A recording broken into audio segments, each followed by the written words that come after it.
Now. Yes, I can. Excellent. Second time lucky. So my question to you was, it looks like we're talking about 40 billion plus in pounds or euros. It's going to be over a long period of time. It's going to meet some of our ongoing obligations even after we leave.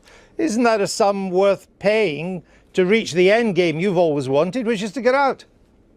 Well, the first thing to say is we voted to leave and we want a clean break, not a relationship that could go on for possibly decades, certainly in the case of pensions. And secondly, even if we'd been offered tariff-free access to the single market in return, which at this stage we haven't, but even if we had been offered that, it is not worth nearly 50 billion sterling. No deal is better than a bad deal, and this is a very bad deal indeed. But how do you know that, since most business is terrified at the idea of no deal, of crashing out? Well, they would rather have a deal. Look, there are lots of different voices of business, and yes, I understand the big corporates, always defend the European Union structure, but I'm reminded they were the same people that thought joining the euro was a good idea. They're also the people that provide most of our exports, and they're worried that if we crash out, to use the terminology, that it will harm their ability to export. That's legitimate, is it not? Look, doing this will avoid that. Do you know something?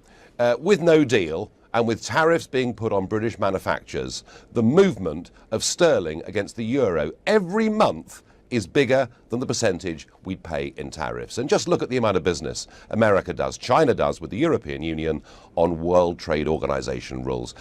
The other big thing here is we keep obsessing about our trade relationship with Europe. Look, 85% of the global economy is outside the Eurozone, and another reason for a very, very clean, quick break is to start opening ourselves up to other trade deals. Of course.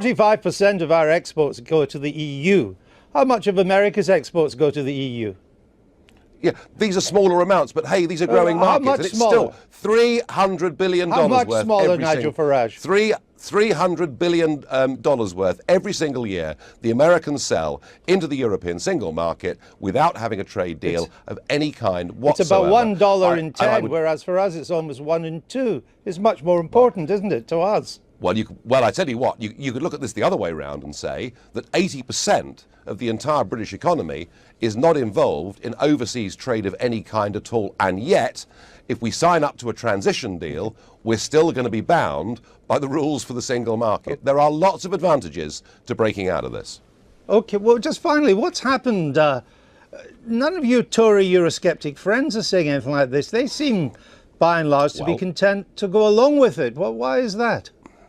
Well, they've got their big chance. In a few minutes, it's Prime Minister's questions, and I'm hoping somebody on the back benches stands up and says, we did not vote to pay more money to the European Union. We voted to stop paying money, and that this number is unacceptable to the British public. They've got their chance. All right. Well, we've already heard from some Eurosceptics like Ian Duncan-Smith, who seem reasonably content, but I'm not one to put people off watching PMQs, so no doubt our viewers will follow your rallying cry.